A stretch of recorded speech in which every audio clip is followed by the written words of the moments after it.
If you're a commercial insurer today and your average member is going to be with you for 2 years, why do you care about paying for their molecular testing to prevent some disease that might manifest for that person in a 40-year time horizon? Why do you want to be on the hook for the gene therapy or the siRNA therapy that would, in theory, cure that patient if you're not going to be responsible for the costs on the line? These are the real questions we have to grapple with. Again, if people take away anything from this conversation that we have, I hope they hear me when I say the science, the computation, the technological innovation is no longer the barrier.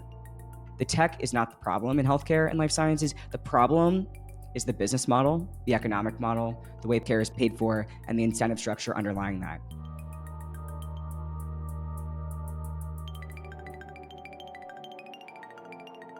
Welcome to another episode of NEJM AI Grand Rounds.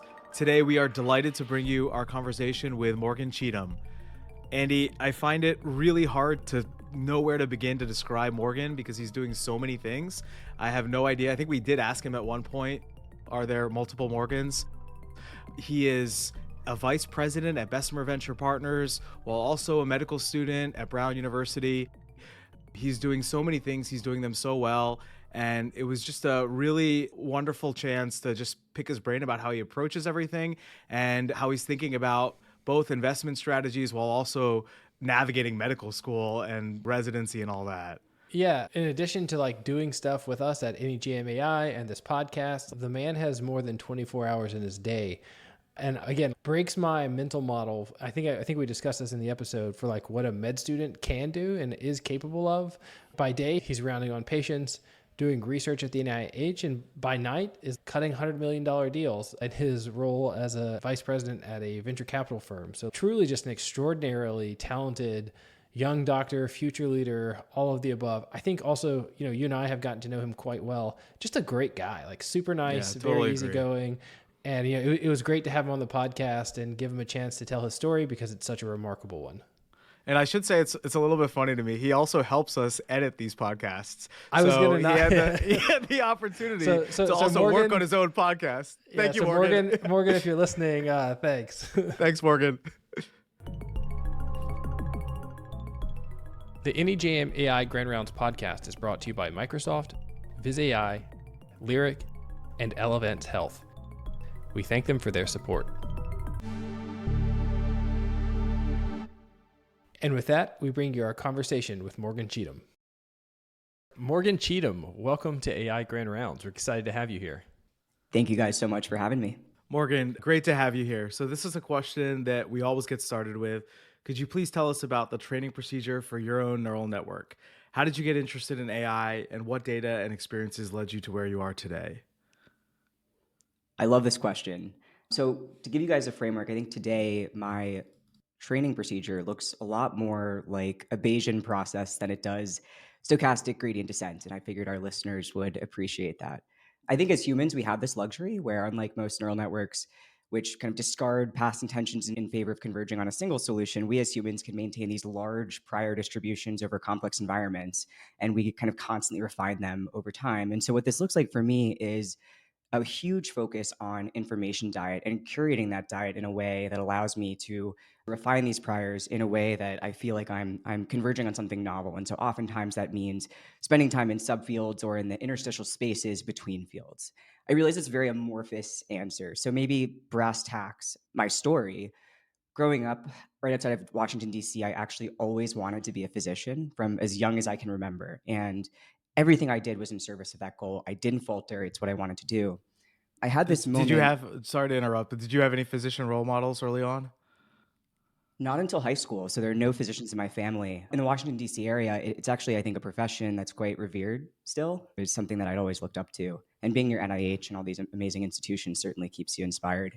But so I actually did have this experience with a mentor in high school, which was kind of the first time I saw the collision between computation and medicine. And that was shadowing at a hospital called Inova. And at the time, interestingly, they were implementing Epic. So they were going from paper to Epic. They weren't switching from some other system. And I think the chaos of that entire experience completely blew my mind. I mean, from the disgruntled comments about what the system was going to do for medicine and papers flying and the chaos, I knew this was a big moment, and I knew I had to attach myself to it in some way and study it and pursue it. And so when I went to Brown, ultimately, I created my own major, as one does at Brown, not in basket weaving, but in what we called computational decision sciences, which was an interdisciplinary concentration, frankly, way too much for undergrad alone, where I wanted to interrogate how humans made decisions. And I wanted to do that through the lens of kind of classical mathematical microeconomics, but update that with what we now understood in computer science and particularly computational neuroscience. That experience is kind of where I started to go more deeply into AI and really understanding not only how these systems interact in a theoretic context, but ultimately how they would apply to medicine. Okay, so let's keep rolling that forward though, because I think that let's talk about what you did in medical school. You did this interesting thing in between undergrad and medical school too. So let's hear a little bit about that too. I will just maybe also flag that you're now the third person on the podcast who has had a meteoric start to their career, who has gone through this program at Brown. So maybe there's something in the water there, but our own Zach Kohane has gone there. I believe Atul Butte also went through them. Yeah. And so now Morgan. So there's clearly something iconoclastic in the water at Brown that makes these physician scientists who are also like deeply computational and deeply disruptive. It's an interesting thread, and those are obviously two of my heroes who I've been fortunate to meet and hang out with. I think that's something about the freedom at the institution, frankly, where there's no institutional silos between departments that really allow people to traverse, whether it's medicine and computation or humanities and medicine, et cetera. But yeah, so I guess just to answer your question succinctly, when I was at Brown, I did have a physician mentor by the name of Graham Gardner, who was a physician CEO of a company called Kairos. And what he was doing at the time was he was leveraging large data sets to try and match the right physician to the right patient at the right time. And of course, we can appreciate on this podcast, it's a problem we're still trying to solve today. But it was really working with Graham and under his team that I learned how to program. And I actually began to gain real world experience with these systems in a production environment. I will say that the other interesting formative experience I had after that was working at Goldman Sachs for a summer. I was a very crappy banker, but I learned a lot about the ways that capital could scale technology and business in healthcare and life sciences. And I think that was a pretty eye-opening experience from the jump. And so I guess the way I described the path was I'd almost seen too much. Like I'd almost refined my priors a little too much. And I knew there was this expansive world beyond just practicing medicine that I wanted to explore. And so in a very serendipitous fashion, I bumped into a partner at Bessemer. I know folks sometimes like to hear these origin stories because it is very random to break into VC, and ultimately joined them as an analyst right out of undergrad. And I think it was, supposed to be this 2-year deferral from medical school that soon became 4. The pandemic happened. There was so much happening in technology and medicine and healthcare. And then we had our ChatGPT moment, and the rest is history. Now, in addition to AI, clinically, I've found a home in clinical genomics, which is a field that is changing rapidly and, like AI, seems to be benefiting a bit from a Jevons paradox, in that as genomic technologies become more efficient and accessible and cheaper, their overall usage is increasing.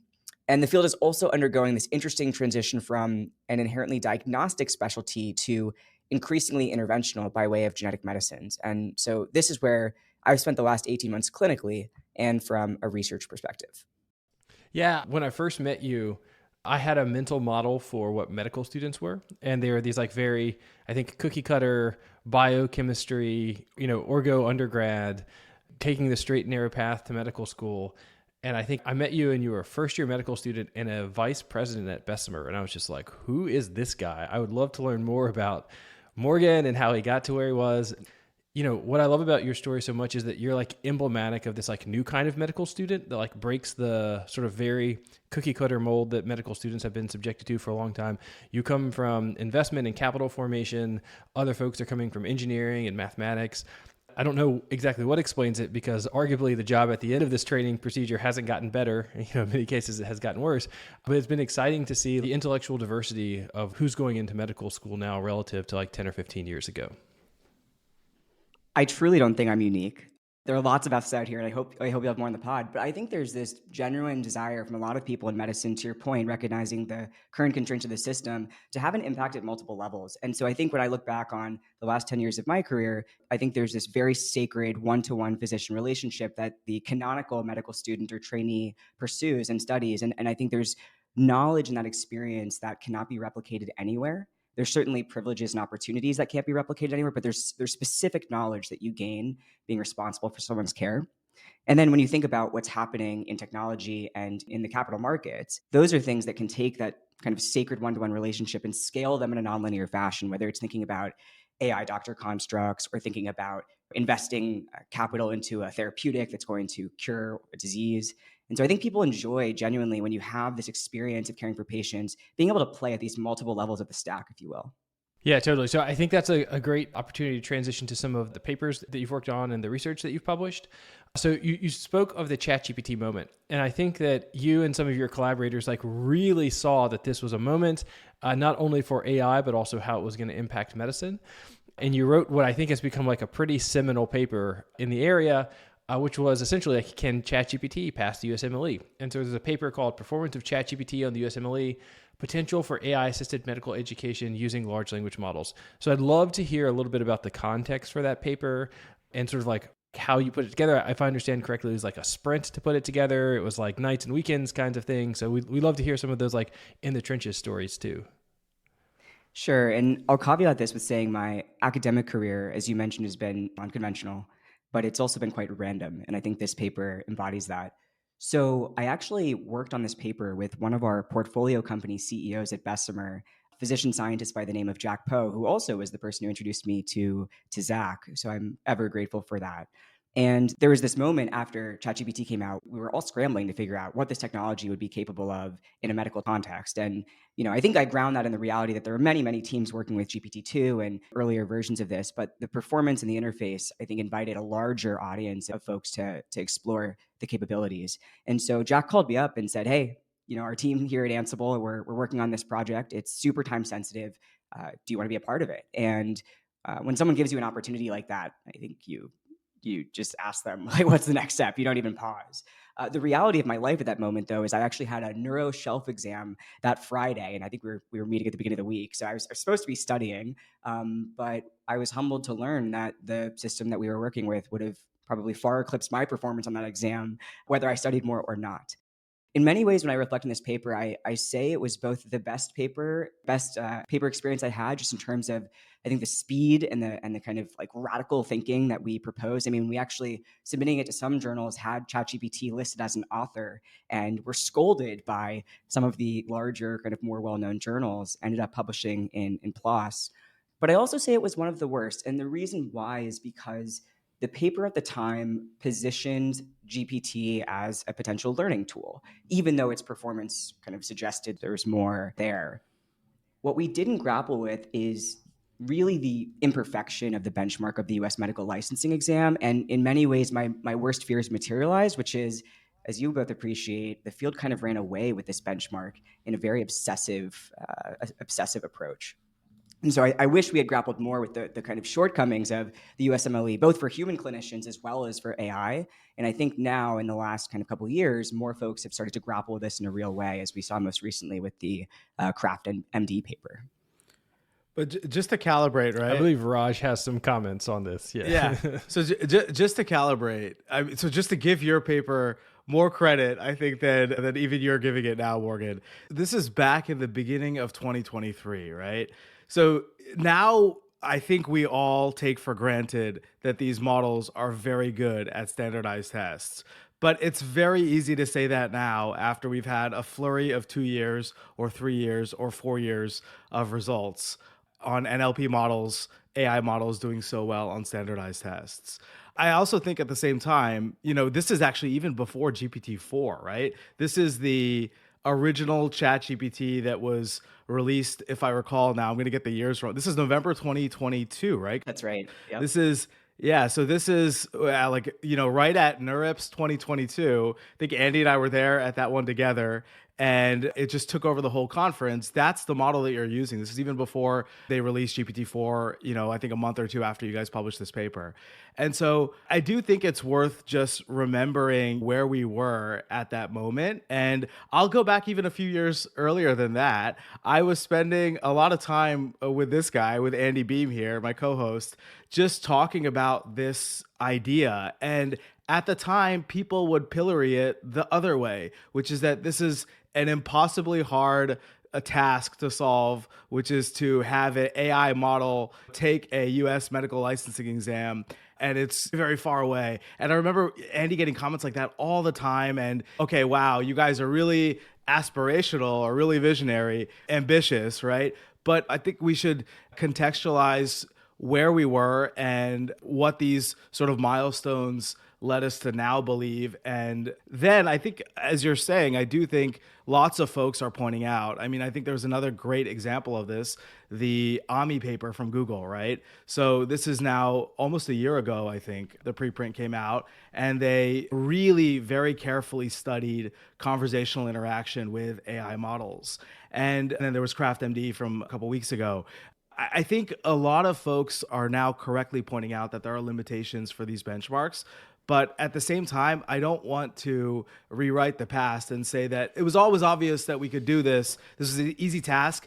And I think we're also in danger of saying that these tasks mean absolutely nothing. So they don't mean that, I don't think they mean, I think we're having a good conversation right now as a society around this. They don't mean that they're sufficient that someone could practice medicine or an AI can practice medicine. I don't think most people are saying that, but I think we're going to the pendulum swinging the other way, where we're saying they mean absolutely nothing about what these models can do, and they are completely meaningless. And I think that might suffer from the same sorts of sort of intellectual impulses that would conclude in the opposite direction for someone to say that the benchmark means everything. So it's just not, we don't need to be so black and white about what it means, what it doesn't mean. Maybe Andy, I'll hop in there and and just add like a little color. So like in 2016 or 2017, I had been going around giving this little talk that saying the USMLE should be a benchmark for medical AI. I gave a talk at 2017 at GTC, NVIDIA GTC, like literally saying we should have this be a benchmark for medical AI. I was obviously working on it. That was a hot take. Yeah, I was obviously working on it myself, but I was like a couple 100 billion parameters short of a scale of model that you need to actually pass it. But I got... but they're probably in your brain. They're probably in your brain. Yeah. But like the criticisms were then as they are now, and that like Raj says, some people was like, this is insane. A computer could never do it. So it's also like, I have the same sensation that Raj has, where it's what was once impossible is now trivial. And like, I have now like lived that experience many times in AI over the past like 7 years, but that was, I think, one of the first times I had that experience. But two, like people would say, well, who cares if they can pass the USMLE? There's a whole side story where actually I got in trouble by the NBME for saying that AI was going to pass the USMLE. They don't seem to care about that anymore, but we'll leave that for another day. I'd love to see those emails at some point. Yeah. But they would say like, even if a computer can do this, like who cares? This isn't going to help them be a good doctor. And I would just like what Raj said, that this test is a necessary but not sufficient condition for humans to be a doctor. And we should view it the same way for AI. Like if it can't do this, then we wouldn't trust it to practice medicine. But it's a necessary condition, but not a sufficient condition, in that there's all these other things that we need AI to be able to do well. And I still think that there's signal in how much better it does relative to a person. It's clearly testing some type of medical IQ or test-taking ability. So I'm also likewise similar to Raj. Like I wouldn't want to dismiss these out of hand. I think there's also signal in the relative ranking of the models on this benchmark, even if we don't understand what the absolute calibration means for clinical practice or for being helpful in clinical practice. I also think, I'm just hesitant to discourse extreme one way or the other, right? It's meaningless or it's super meaningful. It's just one piece of information. And I do think the general, move recently towards more realistic clinical benchmarks, I do think that has been in the water for some time. I also think that's not something that we're realizing 2 weeks ago. I think years ago, I think the folks who were also putting forth the USMLE as a benchmark were saying the same thing. And I think just out of respect for intellectual forebears, I think if you look decades earlier and you look at the way people are saying things about medical education and training and teaching doctors and residents, they've been saying the same thing too, which is that this is a piece of information, but we need realistic clinical appraisals, realistic clinical evaluations, and we need different types of evaluations. And so I think this actually goes back much further than even the last year. This is a decades-old debate in psychometrics and medical education, and really is worth kind of bringing that history in, because there's also lots of limitations for the non-standardized tests as well. And I think we should keep those in mind while we're integrating them into this conversation. One thing I love to talk about, just in truth, and I agree with a lot of what you all have said, is just the experience of going through medical school during this period, right? Of my second year, seeing this technology released into the wild and frankly grappling with the reality that the benchmarks I was being assessed on, my shelf exams, the USMLE, did not explore what it would be like to be a physician in that era. And so I think there's kind of two separate conversations. One is knowing that once you're a board certified physician, most of your recertifications exams are actually open book. And many of my colleagues are using open evidence, ChatGPT, Claude to pass those exams now. How do we refactor the human centered evaluations to consider AI? And then there's the separate question, which is an important one, which is how do we think about AI benchmarks that grapple with the context of a clinical environment? And I think the recent Kraft MD paper is interesting in that it simulates this, interaction between the patient and the physician. And I'm a big information theory fan. And I think one thing that is lost in that framework is the reality of the role of the physician as this information gatherer, as this person who, in 7 minutes in a primary care setting, is forced to build a trusted relationship with someone and to ask questions in both an efficient, empathetic, and approachable way that they are going to maximize the channel capacity of that interaction.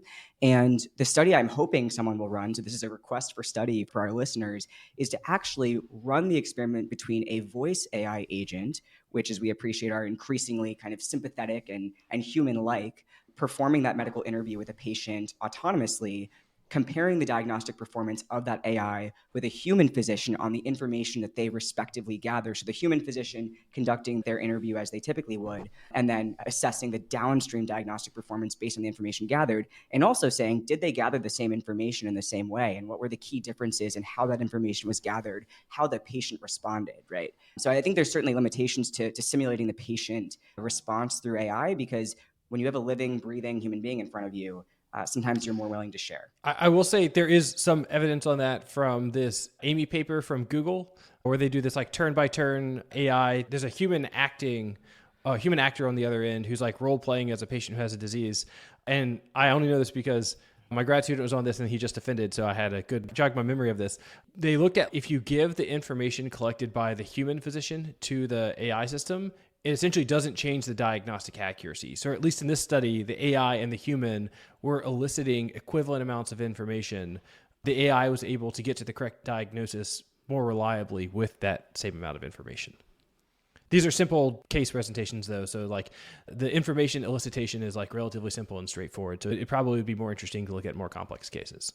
Absolutely. I totally agree, Andy. And I think something that you both just said, which is critical, but can be lost in a lot of these types of studies, is the importance of a human baseline and an evaluation of how humans work with AI and how AI compares to humans. Completely agree that the human element here is key.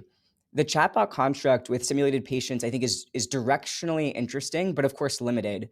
And if we want to understand how well AI can interact with human patients, it would be interesting to see the Amy study rerun with a purely voice AI construct. For some patients, I would imagine voice being a more intimate material for sharing special information or intimate information, while others I think would prefer text. And I would suspect this will stratify along the lines of age. But the ability to personalize the paradigm of interaction, I think, is the beauty of our new medium. And we have to build with that in mind. And importantly, I think what this research also shows is that we need to revisit the fundamental clinician-patient interaction and begin to unbundle the components of the medical appointment that we've classically understood now with an AI-first mindset. I think we are learning a lot, and some of it is surprising us, right? There's been a lot of good sound bites about how humans and AI will just do better together, right? If we insert the two together, you combine them, they'll be better than either alone. I think the picture is becoming a little bit more nuanced right now around where there are areas where humans and AI can collaborate effectively, where humans do certain things better, where AI does certain things better. There's a good essay that one of my colleagues, Pranav Rajprakash, just wrote in the New York Times, I think literally a day ago, it came out that goes into this, where maybe it is the case that there are parts of the workflow that are autonomously conducted by AI and by humans separately. But I think it's very, very important to not look at one of these systems in isolation, right? Like the LLMs alone, or as you're saying, Morgan, the sort of simulation of a patient or of a doctor by an LLM is something that I think needs a lot of validation. And I think it's very important to integrate actual studies of humans, both in the use of the technology, but also in the appraisal of the outputs of the models themselves. Maybe actually that's a good transition point, Well, Andy. let If me we ask can jump to the next thing. one last Okay, go for question it, go before for it. before we transition. So I mean, you kind of hinted about this, but like step 1 and step 2 are these watershed moments for med students. It dictates a lot of what the rest of your career is going to look like. Was there any sense of remorse, mixed feelings, hesitation that ChatGPT passed step 1 and later with flying colors before you yourself, the future doctor to be, passed it? Did you feel like John Henry? Honestly, I was happy to see it. My zone of genius is not testing. I've always been like a learner who learns through experiential dynamics. And so I was happy for ChatGPT. I was happy that I got it done and kind of moved on with my life. I think that's a very centered way to look at things. Yeah, I think yeah, I totally agree. I think a lot of folks did not look at these results that same way, right? And it was a little bit of, I mean, I was talking to my doctor friends and family members when some of these results started coming out, including your paper, Morgan. And I think there was a sense of existential concern. But then I think it quickly morphed into, well, the tests really don't mean that much. And they, as we've discussed, they are not the end all be all by no means. All right. So Morgan, we want to jump. We've actually already talked about this a little bit, but we want to just spend a little bit of time. I think one of the reasons we invited you on is because both Andy and I are amazed at your ability to balance many, many things. Like you know, we all talk about multitasking. I think we're all busy. We all do lots of things, but you really are balancing several different amazing activities as part of your work, both within medical school, of course, and then also academically, and then in VC world. And so I guess my question is, are there two Morgans or more than two Morgans? You know, medical school is already really hard. And how do you possibly manage to get everything done? What is your productivity hack? I'm not the most productivity tool hacker person you will meet. I'll be honest, I think a lot of the reason I was able to do this was because of my team at Bessemer and their willingness to support me through this. The scheduling was crazy, like going into the OR at 4 a.m. some days and stepping out in the afternoon when our cases were done to hop on a call with the founder, taking a board meeting at night. I mean, they made that happen. And so in many ways, it's just the people that I work with who are supportive of the path. But I also think, to the earlier comments about information diet and refining our priors, the things that I work on, so research and computation and working with y'all at the journal, the work with Bessemer, leading our healthcare AI practice and practicing medicine are highly synergistic in nature, and each one feeds into the other in different ways. And so whichever kind of context I'm switching into, I know it's serving something else I'm working on in a really interesting way. And so I've kind of given myself the intellectual freedom to know that's true, even if it feels like it's a little bit of a longer journey to connect those dots. And so I guess that's my short answer to what's probably a much much more complicated question. Yeah. Just as an aside, but also meta related to this, entire conversation, have you used AI at all to help with medical school? Like, is AI useful for you as a tool to go through the preclinical curriculum or through your clinical training now? Has it been useful for you?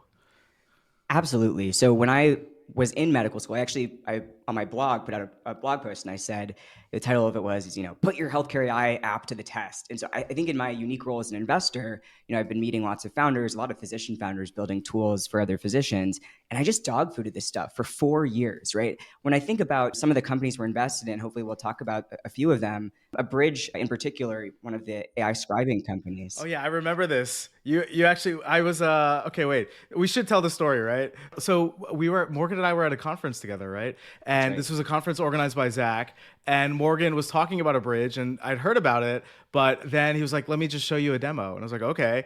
And I think I acted as a patient, right? I acted as a patient. You took my history. You taught. First of all, I was very impressed with your bedside manner. Thank you. You took my history. You're a very good doctor, and the Bridge app very, very effectively summarized the note there, right? And did it in, I think, basically real time, and you showed it to me, and it was pretty cool. So why don't you just tell, I think a lot of people have heard about a bridge, but maybe you can tell folks about a bridge. Well, I hope the Abridge team hears this, because always be selling, So yeah, at a high level, Abridge is a tool that clinicians can utilize to capture the conversations they're having with patients, and from a system perspective, capture that information in a way that is complete and accurate, and that enables that data to be utilized for downstream use cases in terms of providing that information to other clinicians, providing it to the patient in an accessible format, and then thinking about all of the downstream activities a health system has to utilize that information for, whether it be revenue cycle, clinical quality reporting, and the like. We invested in a Bridge back in 2020. And interestingly, at the time, the company was a direct-to-consumer app.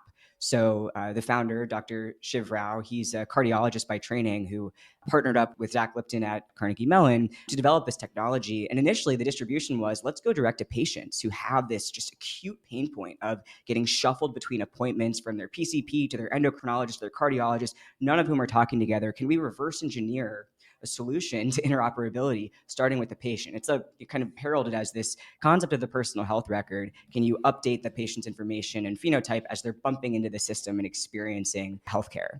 Interestingly, that product as a consumer product did gain traction with a lot of rare disease patients, unsurprisingly, who really feel this pain point acutely. But ultimately, as the company matured, and frankly, as the market matured, and as products like ChatGPT educated the healthcare executive landscape that this stuff was real, this stuff was not just pie in the sky, founders selling a fake vision. These were real products. The company repositioned towards the enterprise, and kind of the rest is history. I will say, I do think that the ambient scribing landscape, whichever vendor you're talking about, is the greatest unanimous adoption of technology by health systems and hospitals since the electronic health record. And this has all happened without the HITECH Act equivalent or meaningful use equivalent for the adoption of AI. And grounding ourselves in that reality is important. So let's stay on that for just a second, because like the thing with a bridge and the ambient scribing technology that has been surprising to me is the traction and durability. Like one of the hardest things in healthcare is business models. Who the customer is often like, if you have an AI healthcare application, is not obvious. So is this like the alignment between things that doctors actually want to use and some type of sustainable business model? Like, do the hospitals pay for it because it actually does facilitate billing and reimbursement more efficiently? I see why the doctors like it, because it lowers their administrative burden. Why do the hospitals like it? Yeah, well, let's ground ourselves in the reality of where things are post-pandemic, right? In the years after the pandemic, half of US hospitals were margin negative, meaning they were losing money on provisioning of care. You had the great resignation of healthcare workers, and not just clinicians, but really across the system, people facing just tremendous amounts of burnout in the current way of working. And then you had this moment in AI with GPT and these other technologies that allowed us to build these delightful product experiences that had been kind of unseen in healthcare, right? Design has never been a strength of our industry. And so I think in many ways, you had the perfect confluence of these trends coming together to facilitate this adoption in the ambient scribing category. Now, as it relates to the business model, yes, I think most of the players in the space are selling this technology to hospitals as a software product, as a tool for clinicians. And as many of these companies approaching this as a point solution, we are an AI scribe and that's what we do. I think as they move into other spaces, like you mentioned, revenue cycle management, maybe clinical research, I'm a big believer that ambient scribes should improve the quality of the data we collect about patients and will be a win for research and what's happening in life sciences and real world data. I think other business models will reveal themselves. The big thing that keeps me up at night, if you ask me about AI, it's not whether we'll be able to do certain things. I think I'm techno optimist and believe in the arc of progress bends towards interesting things. It's whether or not in our current system and all of the bureaucratic apparatus around it, whether we will be able to afford this stuff, and not just afford it for our commercial populations, but afford it for everyone. And I think people working in technology should pay attention to that problem, because we all want to build products that people use. And unfortunately, the reality has been in AI that the adoption has focused on stuff that makes money. But when I think about the greatest potential here, sure, revenue cycle is cool. Can we phenotype disease in a more precise way to actually get patients answers faster and connect them to therapies that are curative faster? That's really, I think, where this technology goes and where the greatest impact will manifest. Cool. Awesome. Morgan, can I ask you to talk a little bit about your general sort of investment thesis? I'm sure you are getting pitched all the time. How do you cut through the noise? One of the funnest experiences in medical school, just as an anecdote before I answer your question, was getting pitched by some of my professors. And sometimes on rounds, like after rounds. Amazing. Hi, Morgan, I have something to sell to you right now. Yeah. Yeah. It was amazing. I met a lot of wonderful people through that. But look, at Bessemer high level, investing is both thesis driven and opportunistic, right? So we come up with what we call roadmaps, which are theses about where we see the puck headed in technology over the next 5 to 10 years per se. We can also dream about where it goes in 30 years, but in the venture capital business, being too early is often being wrong, right? And so you need to believe that these trends are manifesting over a near-term time horizon. In healthcare and life sciences, just for folks who are less familiar with Bessemer, we've been investing in the category for 40 years. So we have a dedicated focus and commitment to these industries. Even though building in them can be very hard, we think it's quite worth it and are long-term oriented. And we do that across modalities. So I describe us as modality agnostic, problem specific investors. We invest in software companies, tech enabled services, therapeutic platforms, and diagnostics. And when I think about my approach, it's let's find the biggest problems in healthcare and medicine, and let's figure out what the right modality is to solve it. It could be a diagnostic therapeutic combination. It could be a software plus a diagnostic. It could, you can see how all these combinations can become quite interesting. And we're doing that from the pre-seed to growth stages. And in AI, when we started investing in the category about 6 years ago, we were really focused on what I describe as AI first founders. And I'll distinguish what AI first means from AI enabled. So AI first companies and teams are those that are actually innovating at the methods layer in AI, right? They're publishing papers, they're presenting at top AI conferences, and they're really advancing what our capabilities are from an applied AI perspective. And I think a bridge is a great example of a company. We have a company called Subtle Medical that spun out of a Stanford radiology lab that was also in this category of being AI first. I distinguish this from AI enabled because the teams at AI first companies look different, right? They are hiring AI scientists, they're often collaborating with academia, and the actual value creation at the company will of course come from building a business, but it first comes from developing a technology that is proprietary and unique. I will caveat that with saying, of course, all moats are fleeting in AI right now. And so you're in many ways on a kind of hamster wheel trying to constantly keep up. And the company will need to finance itself accordingly, often raising a lot more money in order to do that. Let's kind of juxtapose that with AI enabled companies, which are companies that are much more in the business of deploying AI, whether it's something straightforward like a large language model or kind of patching together a system, or thinking about each individual model as an instrument in a broader orchestra. The pejorative for this, although I'm not endorsing it, is GPT wrapper, right? Yes, that's the pejorative. Yeah. And so these are, you call them AI enabled companies. So I'm curious if the dynamics recently between like DeepSeek and OpenAI, has this changed your view of where I think nothing is durable, as you're saying, nothing's infinite, but where the semi-durable moat is? Like, has it switched at all from the sort of AI first to the AI enabled companies? Is syndication, having distribution, having people enjoying and using your products and like knowing your brand, is that the bigger, like, does that have a relative advantage after just the last year of open source and DeepSeek, or still AI first has its place? The greatest moat in healthcare and life sciences is distribution, because the way that enterprises adopt technology is far slower. Oftentimes in hospital environments, once technology is adopted, we see that technology flourishing in that environment for the next decade. So if you can weather the storm, the 12 to 24 months it often takes to sell into these large enterprises and get on the inside, that in itself is a tremendous moat. And that's where AI-enabled companies make their mark.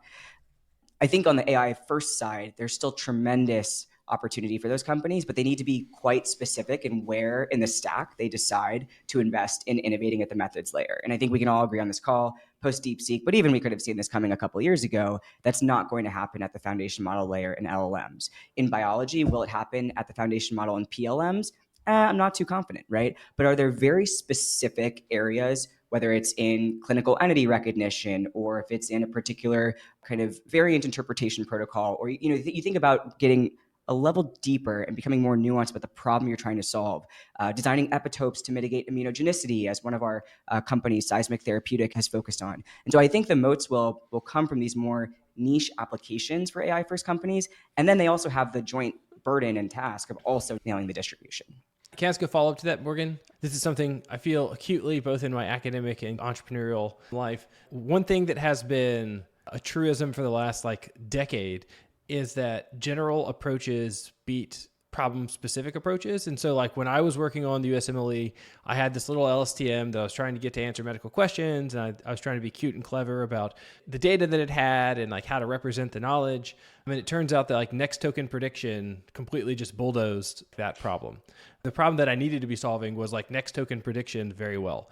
So what lessons are there for folks starting companies, how to pick problems that won't be bulldozed by the general solution? Because that to me feels like the great existential risk for all of these companies is that you won't get GPT-5 or GPT-6 or O4, O5, O6 out of existence. Like what distribution is a great moat for there, but that if you're starting something new, that may not be an option. Like how do you think about that core existential problem? Well, if I knew where the generalist solutions would be the next 12 months, I would be the smartest person on the planet. I think it's very hard. A quote that I love that Daphne Kohler often says is, it's very hard to predict what's going to happen in a short window of time before you when you're riding an exponential curve, right? That's like a very hard problem to solve. What I would say is I would focus on the areas that are more data sparse. So when I think about what's happening on the clinical side, I fully agree with you. I think that generalist systems will continue to perform extremely well. And I would not be betting on a clinical only first LLM unless it's in a very, very deep, domain category, like a particular segment of rare disease where you fine-tune something to be quite performant there. I think in biology, there's much more opportunity because we just don't have the equivalent of the internet for biological data available to us to train these models. And so I think in the near term, I can't say what's going to happen in 5 years, there will still be a plethora of AI first companies that are able to maintain moat in biology. I do not think it will be at the PLM, protein language model layer, but there will be other segments where this is possible. And I'm investing a lot in those areas. Cool. Awesome. Are we ready to move on to the lightning round, Raj? Yeah. All right, Morgan, are you ready for the lightning round?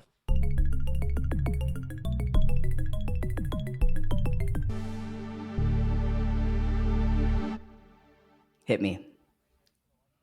So I think we asked the inverse of this question earlier, but the first lightning round question is, what has being a venture capitalist taught you about medicine? Interestingly, being a venture capitalist has taught me most of what I know about the business of medicine. So when I'm on a mitochondrial medicine service at a children's hospital and I try to order a particular genetic test and I hear from the billing department that ain't happening, I would say that my work in venture and deeply understanding the reimbursement structure of the industry has afforded me, I wouldn't say an empathy, but an understanding of why certain things happen the way they do. And I think recognizing that has been a superpower in terms of, you're making clinical decisions and wanting to do so in a grounded reality of the way that we fund healthcare in this country. So that's probably been one of the more specific takeaways. I also think that venture has taught me a lot about what scales and what doesn't. If you think about the asset class, there's many, many ways to fund a business in 2025, including not taking venture capital. But what venture capital is particularly designed for is technology that scales non-linearly. I actually think we've gotten this kind of muddled in our current environment where we use venture capital a lot for companies that are only taking operational risk, which is fine. But it's actually quite an expensive asset to utilize for operational risk. It's far better positioned, given how expensive it is for a company, to utilize venture capital for taking some sort of scientific, clinical, or technological risk. And so I think in terms of thinking in that regard, bringing that mindset of what actually is capable of nonlinear scale and thinking about that in medicine shines a light on where the opportunities will be. Awesome. Morgan, which is a harder job, medical student at Brown University or vice president at Bessemer Venture Partners? Can you define what you mean by harder? This is my lightning round. I'm flipping it back to you. More, yeah. Let's say harder is one that leads to more stress in your mind. Definitely medical school and medical training. I mean, I would describe the highs in medicine are way higher than the highs in business for me personally, and the lows are far lower. The stakes are significant, right? In business, if you lose money or something doesn't go as planned, like the business shuts down and it's sad, but those people likely go on to live their lives. And in medicine, we're not always afforded that second chance. And so I would say that's one of the harder parts about being in medicine. The other hard part, and maybe you get this from my background, is there's a lot of structure and a lot of bureaucracy. And as someone who loves autonomy and freedom, I often find myself feeling a bit defeated by the impending pressure of needing to conform. But again, as I mentioned, I've been fortunate to find people who will kind of help me break down some of those barriers and silos to stay sane. Awesome. Next question. If you weren't in medicine and venture capital, what job would you be doing? So I originally went to school to become a classics professor. I love Latin and ancient Greek, and I know Emily, who is just on the podcast, shares that, and actually Zach shares that. I don't know if it's like a weird pediatrician, informaticist, classicist thing we have going on here. I would have become a classics professor. I love ancient Roman history, and I love to study the literature from those time periods. The reason actually why I didn't end up becoming a classics major is because my dad told me he wouldn't pay for college if I didn't get a science degree. So that's why I made up my computational decision sciences. And I did end up integrating a lot of classics in that, including discovering the field of computational classics, where I was using NLP methods on Livy. So that's a fun area that I dig into sometimes in my spare time. Nice. What's your favorite piece from the classics era? I'm a big fan of a lot of Catullus's work because it's funny and I think lighthearted and kind of punchy. So I think generally his body of work is interesting to me. And I'd also have to say, I know it's kind of a canned answer, but the Aeneid is something that I return to often. Forsan et haec olim eminisse iuvabit is, I know my Latin pronunciation is terrible, but is actually a quote that I carry with me often when the going gets rough, which is, perhaps sometimes it will be meaningful to have remembered even these things. Awesome. Excellent. Morgan, if you could have dinner with one person, dead or alive, who would it be? I knew you guys were going to ask me this question. Can I say the both of you? There's a few people. We have had dinner before, Morgan. You have to say someone you haven't had dinner with before. Well, I'm subtly mentioning this because it's been a while, so I'm hoping you'll take me to dinner soon, maybe for graduation. But I think there's a couple people that come to mind. Bud Rose, who's the founder of Up to Date, unfortunately, who is no longer with us, I think was just a remarkable human being in terms of thinking about where informatics and medical knowledge intersect and how, frankly, one of the first people to grapple with how human physicians and computational systems can and should interact. And I really wish I could ask Bud, Dr. Rose, what he thinks about our current environment with language models and where we should take this stuff. I think the other person I deeply admire who's still with us is Ted Nelson, who is a computer scientist and great computational thinker who designed Xanadu, which was kind of an alternative way that we could have organized information on the internet. And I think he had a lot of really great, interesting ideas for his time, everything from micropayments for creators to thinking about bidirectional linking and hypertext formats, which I think still intrigue me as a way that we could have organized information at scale. Cool. Awesome. Final lightning round question. What is your P of doom? Can you define that? So P of doom is this probability of doom that where the doom is specifically a consequence of AI run amok. So essentially, what's the probability that AI becomes sentient and kills us all? 50%. Over what time horizon? A century. Okay. It's a safe answer. Okay. And this is why I'm investing in AI. Wow. All right. Yeah, so we have a couple big picture questions to wrap up with, Morgan. So you've been great so far, and just wanted to zoom out a little bit to wrap up the conversation. I've listened to a lot of investing podcasts and read a lot of investing books, and it seems like identifying successful founders is one of the things that VCs think they do very well that differentiates them from their peer group. So when you are looking for companies to invest in, what are the things in the founding team that you look for that are strong predictors of success? One of the most important things I look for is what I describe as the learning rate of the team. So if we have a call on Monday and then we catch up again on Friday, what have you learned about your business, your customer base, your technology, and really tracking that curve over time? And when I've backed founders who have that kind of just off the charts learning rate, I think that compounds and it enables them to frankly get to the truth, the objective truth, and make decisions in a highly informed way. In healthcare and life sciences, I think it's easy to often look for the domain experts in a space. So the smartest person in this field of biology or in this specialty of cardiology. And I think those people are really important to companies, either founding wise or from an advisor perspective. But I also look for people who are students of what's happening outside of healthcare and life sciences, because so many of the great ideas come from these other industries that are adopting technology much more rapidly than we are. And the transfer learning across industries is quite impressive and can really move the needle forward. So I look for that as well. I think the reality is that making an investment in a company is like getting married. And in fact, it's often harder to unravel than a marriage in the US. And so I would underscore the point that team is everything, but I'd also underscore that a few other things are top of mind. I think one is timing, the why now, right? We talked on this podcast about a lot of ideas in AI and medicine that have been percolating for decades. And yet we're grappling with them in a real way in 2025 because there was some unlock and some change that's forcing us to revisit this concept with a new lens. And so when I think about technology evolving and I'm making an investment in an evolving technology, I want to believe that that inflection point is happening during a period of time that that company can be funded to realize it. And you want to be sufficiently early to where, as people joke, if there's a market map of this category, you're way too late.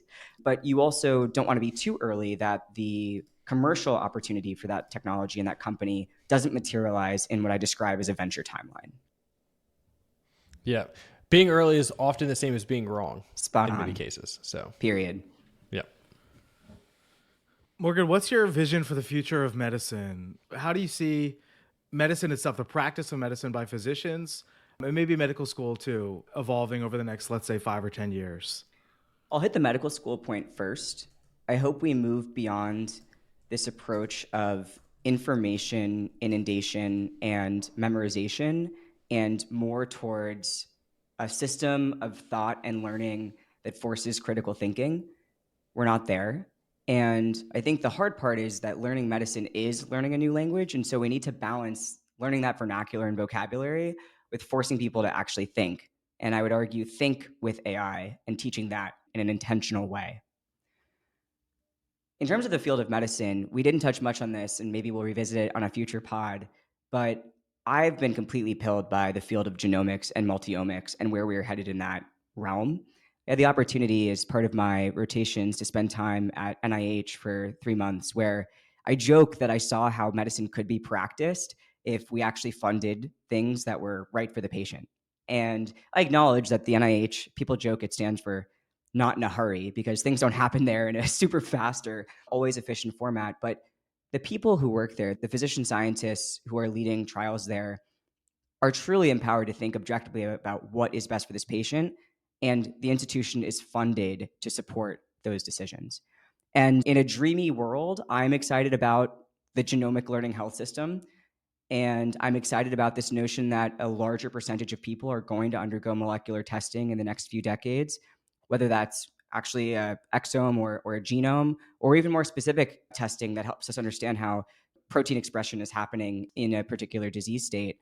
And I'm excited about our ability to marry that information with what we now have in terms of clinical data in electronic health records. And so if you think about what the genomic learning health system stands for, it's this notion that people undergo molecular testing and then they bump into the health system and they receive care. And as they receive that care, we're constantly updating their phenotype, describing the new things that have gone on with them. And as we have that information available to us, we can then go back and update how we've interpreted their particular genomic and multi-omic context to have a greater precision around how we think about their health and well-being. And I think this will be kind of first manifesting in areas of rare disease as it already is. But I'm hopeful that we get to a point, as we saw even just recently with the Mayo Clinic Tapestry study, that we think about this in terms of a broad-based population approach to multi-omics and genomics that is both diagnostic, but as we know, increasingly preventative and interventional. In so many ways, oncology has paved the way in demonstrating how a deep molecular understanding of disease unlocks both novel diagnostics and therapeutics. And just think today, naturally, if one were to be unfortunately diagnosed with cancer, you often not only know the cancer type, but also the driver mutation underpinning it. Yet when we look across other specialties and disease states, that same level of molecular precision is often missing. Think heart failure. You might be told you have garden variety heart failure. And so one thread I'm hoping to pursue over the next decade is, I guess, what I would call the molecularization of other specialties, cardiology, neurology, nephrology, metabolism, because I see tremendous opportunity to bring multi-omic insights to each of these fields. What do you see as getting in the way of that future? Payment models. What gets in the way of every great thing in healthcare? I feel like we don't have the payment models to support it. If you're a commercial insurer today and your average patient is going to be with you, or your member, let me use the right terminology, is going to be with you for 2 years, why do you care about paying for their molecular testing to prevent some disease that might manifest for that person in a 40-year time horizon? Why do you want to be on the hook for the gene therapy or the siRNA therapy that would in theory, cure that patient if you're not going to be responsible for the costs on the line? These are the real questions we have to grapple with. Again, if people take away anything from this conversation that we have, I hope they hear me when I say the science, the computation, the technological innovation is no longer the barrier. And maybe it never was. Maybe it was a fallacy that it was. But just given compute, data access, where we're headed in terms of that arc of progress I mentioned, the tech is not the problem in healthcare and life sciences. The problem is the business model, the economic model, the way care is paid for, and the incentive structure underlying that. And more technologists, I hope, will spend a little bit of their time solving those problems because I think there will be an outsized benefit for us all. Well said. Yeah, well said. One last question, Morgan. So I think, again, like you've been able to strike this like super interesting balance between like being a leading VC, investing in the space, being a future physician. For aspiring medical students who hear this and be like, man, that sounds like an awesome life. What can they do to become the next Morgan Cheatham? No one should strive to be the next Morgan Cheatham. I'll start there. I'm a big believer that everyone has a unique contribution to make. And in fact, often when I meet people for the first time, I make a point of trying to figure out what that might be for them. What I can say, though, is there are a few principles that have guided me in pursuing my journey thus far. The first and most important is, I would say, clarifying your vision. Everything else will stem from that. What strongly held beliefs do you have about the future state of the world in technology, biomedicine, or whatever domains you happen to traverse? And how do you position yourself to contribute to that over time as it unfolds? For me, I talked about having a vision of what medicine could be like, where I described the genomic learning health system or the multi-omic learning health system. And I'm personally taking action by spending time in AI research, clinical genomics, and biotechnology investing, all interdisciplinary fields, to contribute to that future state. The best way to clarify your vision, though, I would say, is to lean into your innate curiosity. And I would say most of my major regrets in life so far stem from not going all in on something that I found interesting or felt curiosity about. Whether it was playing around with Bitcoin in 2015, everyone has their story, or dabbling in genomics in undergrad, but putting it on hold for about a decade, only to revisit it now. So I would say following the threads of your curiosity is key, even if your interests seem niche, esoteric, or intersectional and complex. And in doing so, finding your people along the way is also critically important. And then I would say the third and most tactical piece of advice would be parallelizing your career when possible. For me, this happened on accident, but it's obviously manifested in pursuing venture capital and medicine simultaneously. One informs the other. And on the other side of it, I almost feel like a toddler who was learning 2 languages. It may take me longer to start speaking, but once I do, I'm inherently bilingual.